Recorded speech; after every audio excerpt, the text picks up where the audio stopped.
Hi, everyone. It's Joy from your AI Wizards, and we are here for our Shift Happens AI podcast. And I am so excited to have Trent Dunman as our special guest because literally I have wanted him on here for months, and we have had such struggles with scheduling and the holidays and all that. But we are finally having our first guest on Shift AI. Hi, Trent. Hey, good morning, Joy. It's good to All be right. here. Thank you. I want to do a quick little bio on you before we get into our questions and talk about how you use AI. Mhm. Trent is the founder of Elevation Performance Group. He helps commission based salespeople create their dream career by helping them build a profitable book of business. And one of the things we're going to talk about today is how to leverage AI for your sales career. He's been in sales since 2001. The first half of his career was a struggle. He didn't have a solid understanding of how to create his own sales opportunities. So he struggled to make headway. And if that isn't a lot of us, I don't know what is. However, in the second half of his career, things changed for him. He learned how to develop relationships and create opportunities, which allowed him to achieve the sales career of his dreams. Today, he wants to help salespeople elevate their performance to the next level. He's created multiple GPTs and has created a training platform which utilizes AI, which is one of the reasons why I wanted him to come on to our podcast. He's well versed in AI and feels it will be indispensable aspect to training now and in the future, which I couldn't agree more. And I think, especially in sales, AI can be such a tool. So that's why I wanted you to come on. And I want you to talk about the origins, like how you got started with AI. And let's just start there. How did you get started with Yeah. AI? So I've been in sales for a very long time, and I've been the manager of a company for a long time, and I've sold cars for a long time. And really, where it started was back in 2019, there was a software called Searchie, Searchie, that came out. And it intrigued me because what it did, I was doing some training, but most of it was internal at that time. I was doing a lot of it for my auto brokerage business. And so a lot of that was done internally. But what this software tool would do is I would put a recording in there and it would transcribe it and it would make it searchable. So at the time, back in 2019, that's the infancy of AI. AI today is significantly different. And there's multiple tools that do the same thing now. But back in the day, I was sitting there thinking, well, this is really good for some of my coaching and training clients, and it's really good for my internal systems. But how do I really utilize this? So as I progressed, you had in the March 13th of 2020, there was the big shutdown. Right. And at the time, I had a tumor in my arm. Fortunately, it wasn't cancerous. And that came out April 1st. And so I'm sitting at home rehabbing. Everything was locked down. My business is in chaos. My team is trying to reach out to me and figure out how to really operate the systems and those kinds of things in terms of the computer systems that I was dealing with. And I'm like, man, how do I take care of my people while I'm laid up? Right. And even before then, a flashback happened to me is I was at the San Diego Zoo in the fall of 2019, and my assistant kept calling me needing help walking through a computer program. And I'm like, there's got to be a way that I could be there without having to be there. And Right. at the time, I hadn't really put all those pieces of the puzzle together. And when I was rehabbing my arm, I thought, that's it.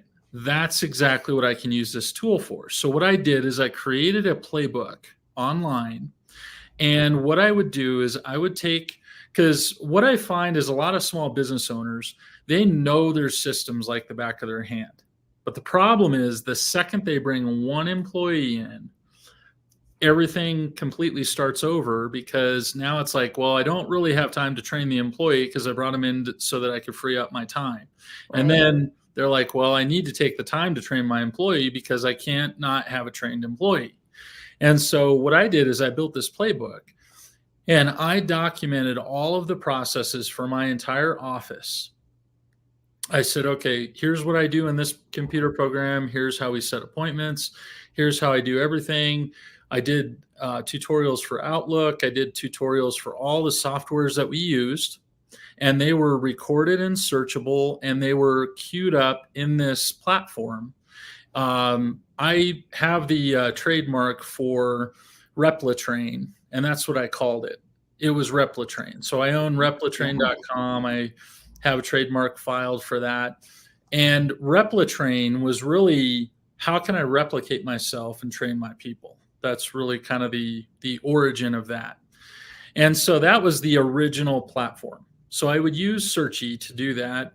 And it was great. Now Searchy is even more incredible, because now you can create chat bots that will search through the content. It will create a GPT-like answer only based on the parameters of the content that is in the systems. So it's not going to go to the internet to find the answer like ChatGPT will, or go to the large language model. It's going to go to the very fixed area of the data that you give it, and it's going to give you a concise answer. And then it's going to go to the point in the video where I talk about that. So the second version of that I was using for my internal purposes was a little bit more well refined. So I started getting the transcripts, and I started putting some more support documentation that was searchable in there. Well, once I started doing that, the amount of questions that I had from my staff members were like down 90%. Nobody was almost hardly ever calling me about anything, because they'd look it up on the computer, and I would walk them through it, because they would just be looking at the video that I made. So I would record it once, and then it was able to continually train them until they got the software down. And it's funny, because I was talking to a business owner about setting up a playbook, and he says, well, won't all those videos be obsolete at some point? And I said, that's the goal. You want it to be where your people don't even go to the platform, because they already know how to do it. But see, the beauty of it is, if an employee leaves and you plug another employee in, they're immediately able to get up to speed. And so now that was the second version of the platform. Then, as my sales coaching continued to go a lot faster and started to pick up, I transitioned my professional focus more to my coaching business. And here's where it gets really exciting. So using Kajabi, which is a common off-the-shelf platform, I've created an application. So I've got all my marketing run through it. So my emails are run through it. I've got an Android and Apple application. I've also got an entire training platform that is web-based that is there, where my content is on there. And here's the beauty of it all. I'm using the third version of my training methodology in there. So the beauty of that is, now I've got, not only are the videos searchable, not only does it create a GPT-like response that would be very similar to what I do, but now as I'm adding content into the platform, what I've got is the ability to even go into the videos and be able to ask the videos specific questions, and it will create key takeaways. It will do all that for the client, and they can do that absent of my presence. So they can do that right inside the app. They can do it right inside the platform. And it's not a replacement for me, but it's an augment for me, because as these trainings continue to get more complicated, and as there ends up being hundreds or thousands of minutes or hours of content in there, they'll be able to go directly to the platform and find out exactly where that content is. Gosh. All right, let's recap, because that was just a lot. Yeah. So let's say you're in and I'm just going to pick something. Let's say you're in the insurance business. Mm-hmm. You can have all of this training on a platform. And if a new person comes in and they specifically want to know a certain thing, they can prompt it and ask, and your training will, and I'm saying yours, but the training will come up, a video will answer that question specifically. Yeah, so here's kind of there. So there's two different facets of how this can be implemented. There's about 50,000 different use cases, Right. but here's the primary one. So let's say that I do a training on how to conduct a successful networking meeting or how to attend a networking meeting and get the most out of it. Right. Let's just say that that is 20 minutes, that training module is 20 minutes. Well, what would happen is maybe somebody figures out that how did Trent ask for the business card for the person that he's talking to? Because maybe that was a piece of the training that was very specific. So they'd say, how do you get business cards at a networking meeting? I'll get into that more here in a minute because it sounds very simple, but there's a methodology that I use that makes it hyper effective. And so if they say that, what it's going to say is it's going to go through all of the content that I've ever talked about business cards, all the content that I've ever talked about asking for contact information, and every time I talked about networking. And it's going to create a concise answer. And then it's going to say, so that training where Trent talks about getting their business card is at 11 minutes and 51 seconds. And then you hit play and it'll play that training from there. So it's not actually taking me and creating like a Synthesia type, what would you call it?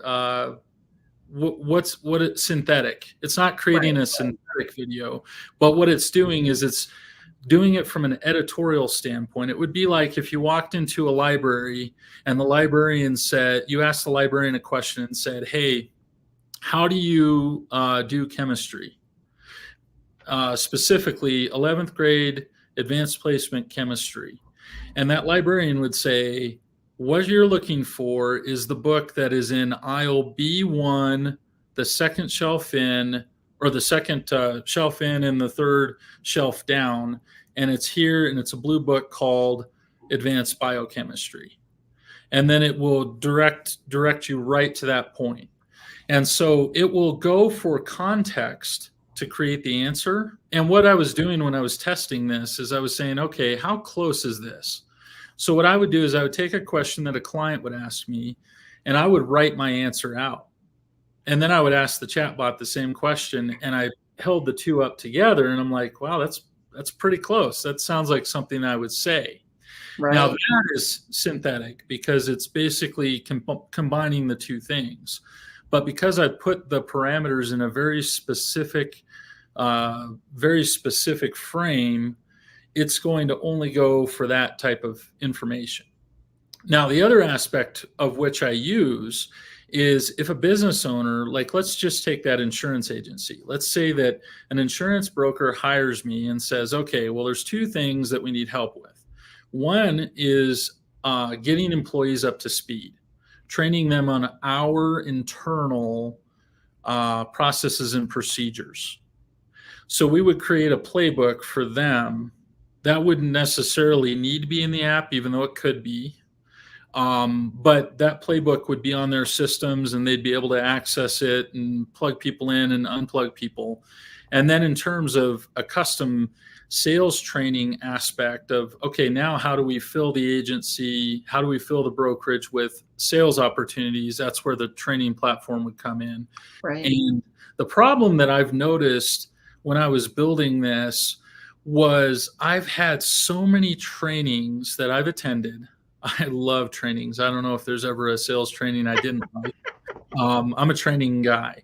But the problem is I log into this wonderful training platform and there's thousands of videos. And it's like, where do I start? And So where this platform is going is here shortly, like within the next month or two, when I release the second or third version of it, it's going to be able to go in and be context aware of where you're at. So, like, for example, let's say that somebody enters my platform and says, okay, Trent, I'm hiring you because I want to be able to create an endless lead pipeline. I want to be able to generate business. Okay. Well, I might have client B that comes to me and says, I don't need help creating pipeline. I need help being more efficient in what I do so that I can enjoy what I've built. Those two people are distinctly different. So if you had an off-the-shelf training platform that was A to Z, that's not going to be as helpful to both of those people. But once the platform becomes context aware, it's going to say, okay, Trent, your contact B, your client B, I'm not going to show you any information on networking or prospecting. You already got that down.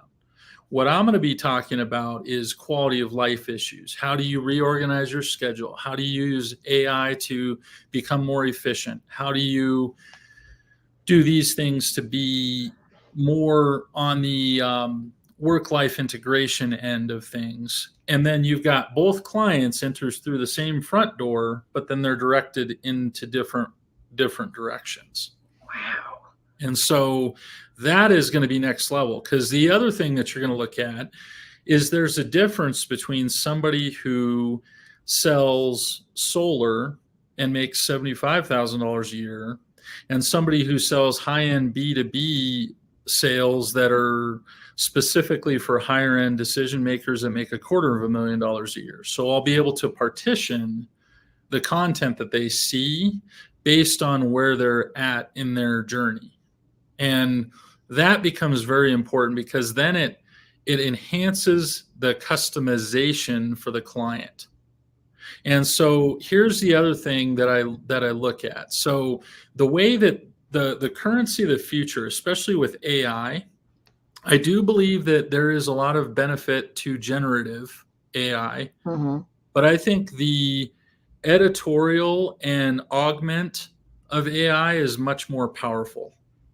So you can have AI generate content, but unless you have a content lens to make sure that that's not too generic or too bunk or hallucinated content, you've got to make sure that it's not that.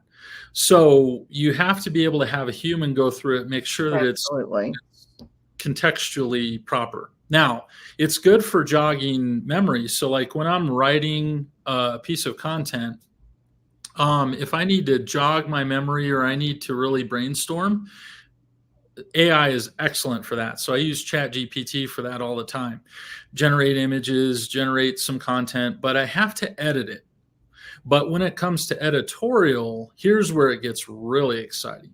If I can get the content in there and it's like, okay, this is Trent Denman content. This comes at over 2 decades of sales experience. This is my content. This is, because when I read through sales content that's generated by AI, I'm like, this isn't applicable because this isn't, it's too generic. It doesn't have my fingerprint on it.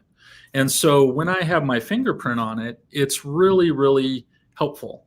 And so that's kind of how I look at it. So the currency of the future is going to be speed and time.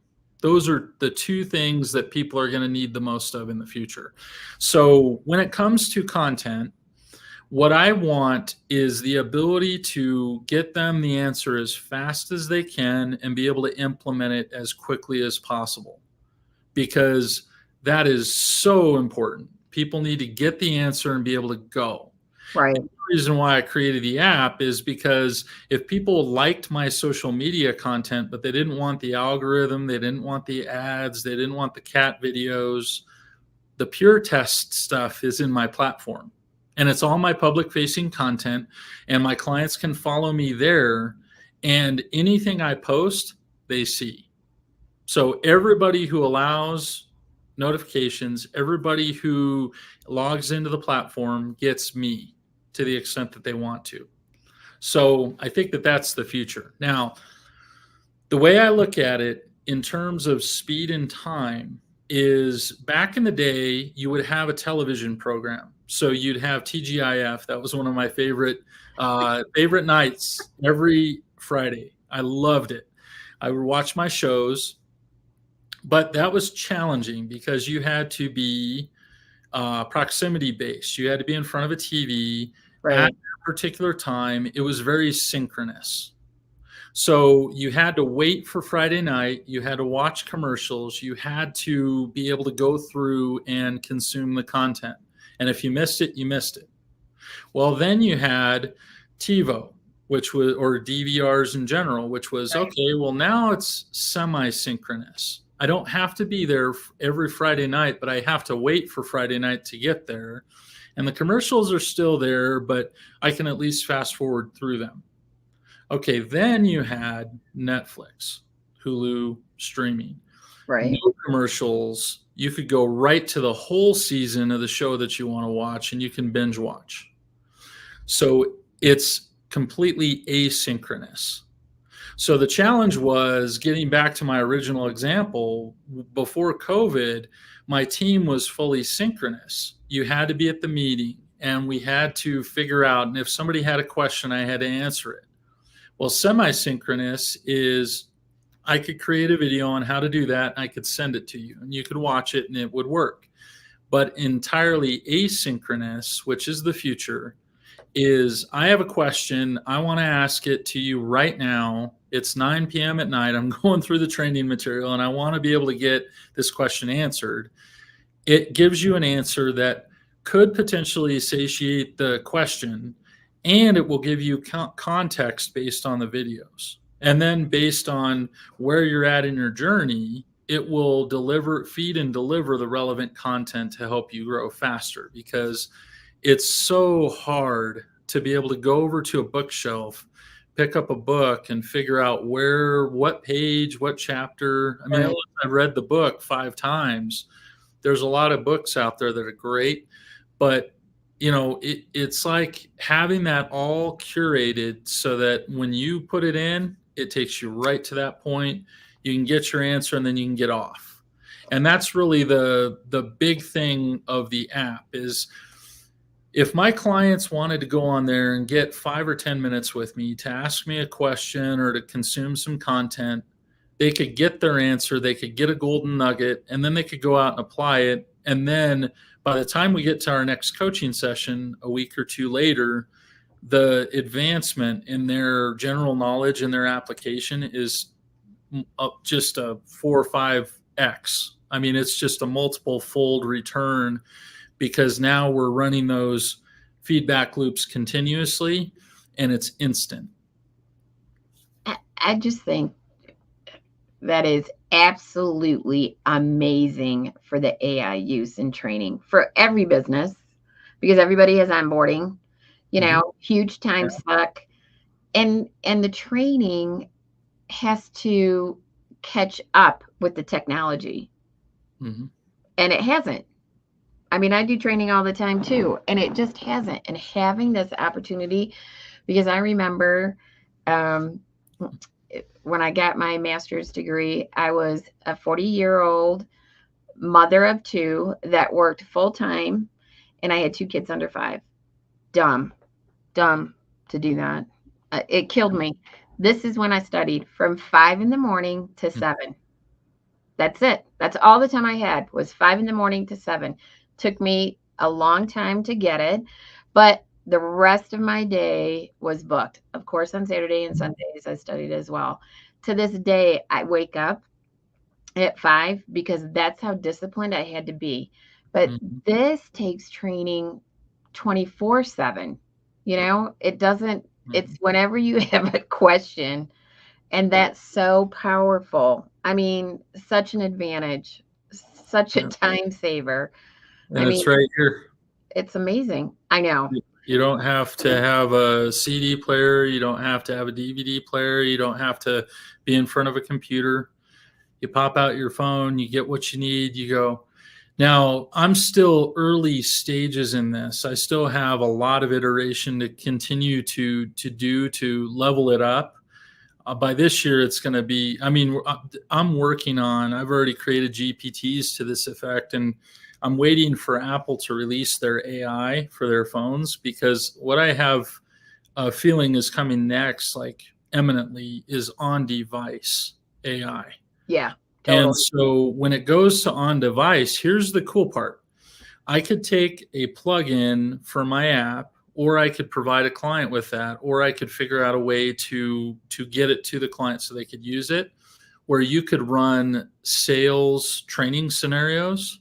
I already can do that in ChatGPT, but I just need to implement it in the app where I can role play with an AI chatbot in natural language, and we can work on our sales closing techniques. And I have the GPT trained to say no if I don't come up with a really good answer that is similar to what I've programmed into the interface. Well, if that's done in the app, you could end up, that levels it up for the companies even more, because then somebody could just pull out their cell phone and do a training role play without having to have a training partner. They just do it inside the app, and it's lightning fast. Okay, we could talk about this all day, obviously. Tell people how they can get a hold of you. Yeah, so TrentDenman.com is my website. And obviously they can find me on LinkedIn, Facebook. I'm going to be doing more with my YouTube channel. I've got an entire slate of content, and that's going to be part of my new content strategy that's coming out. And so it's pretty easy to find me. And then obviously, my phone number's on my website, and it's really easy to get a hold of me. It is so great that you're doing this, because I think having this type of tool for sales is going to be a game changer. And I say this all the time. What used to work in sales and may still work to a certain degree is great. But the next evolution of sales for kids, young adults, young people, is going to be completely different. And if you don't get in the game, you're going to miss it. I mean, you're going to miss it. And I think it is so cool of what you're doing.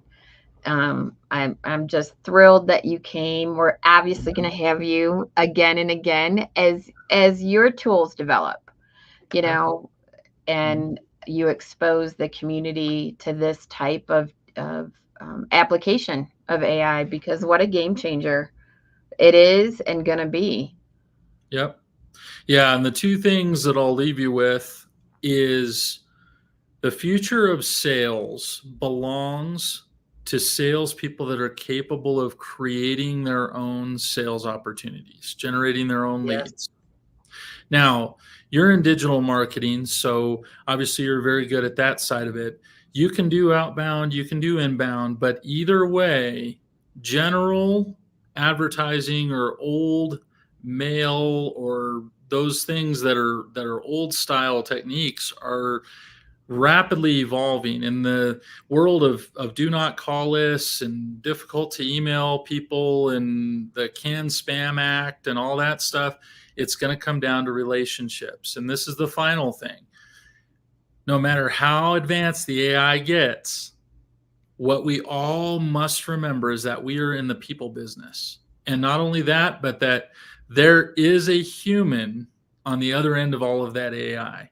So if we can keep that in mind, I feel that AI is a very powerful force multiplier, but AI is not going to replace us. No. A human with AI and can use AI intelligently will. So just be that human that knows how to leverage AI for your benefit, and you're going to do great. Thanks so much for your time this morning. I mean, that's just mind blowing. I have a million questions to ask, so we're definitely going to do a couple more of these. But I appreciate the initial one, and I'm glad we could finally connect. So we will see you again. All right. Sounds good. It was great seeing you, Joy. Have a good day. Take care. See ya. Bye-bye. All right. Bye.